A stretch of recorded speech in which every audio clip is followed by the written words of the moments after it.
Welcome to the Hyborian Keep. I'm Old Man Hyborian. Here, we review tales of Robert E. Howard's greatest character, Conan the Barbarian.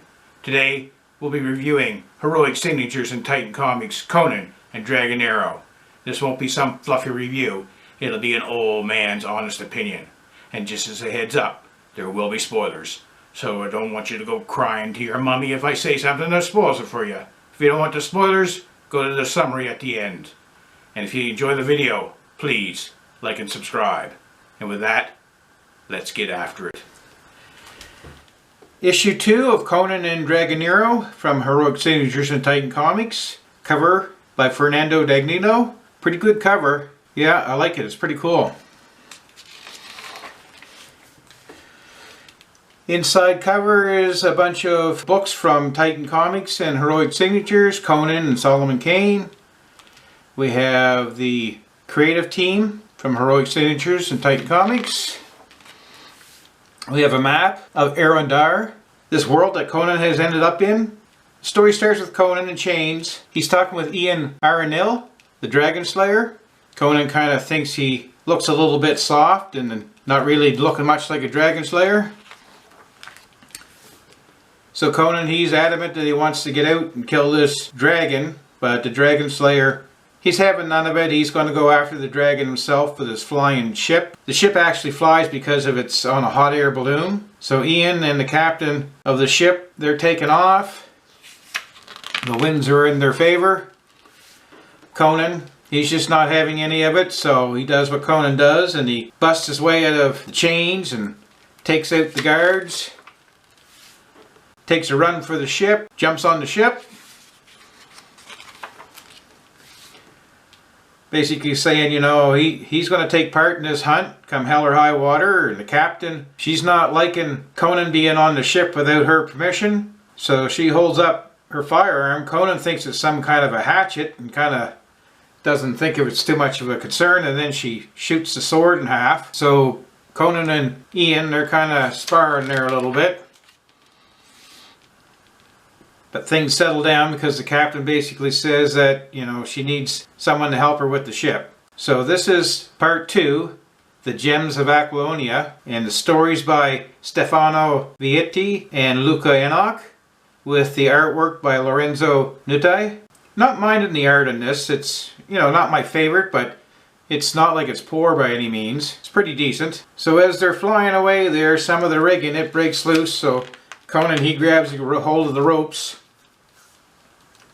holds the stuff together until they can secure it, and then Conan finally starts to talk about the backstory. I'm kind of glad that they kind of get into the backstory here a little bit to let us know how come Conan ends up in this new world, how this dragon was actually in Aquilonia and went in and stole a bunch of gems that were some kind of a bond that was holding this ancient and terrible demon in place. So once these gems were taken, now there's a threat that that demon's going to break free. So Conan and his men, they took out the dragon and they did wound it. But then Conan, all of a sudden, he ends up in this new world. And then we get a little bit of a backstory for Ian, the Dragon Slayer, how years ago when he killed his first dragon, he was drenched in living blood. And after he was exposed to that blood, he was able to talk to the mother soul of the dragon, so he can communicate in some way and understand them. So he knows that the dragon is hurt and it's trying to find somewhere to heal up before it takes off and crosses over this barrier to the hidden continent. But the dragon knows that the Dragon Slayer's after it. So Conan and Ian, they decide that they're going to hunt together. So they're going to go after this dragon and take care of business.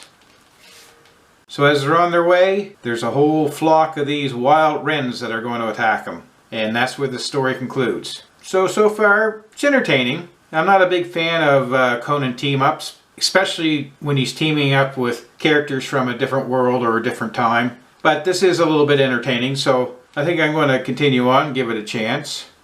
The next page, there was some Conan merchandise. Then there's a write-up here, talks about the two heroes within this book, Conan and Ian, the Dragon Slayer.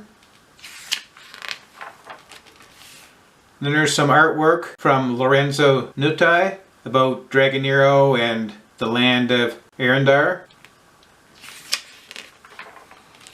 Covers gallery. Definitely Fernando's cover was the best of the picks there for sure. Back cover is a bunch of the Conan novels. There's a Solomon Kane novel there and an advertisement for the newest Conan novel that's coming out, Conan, Gold for Dark Gods.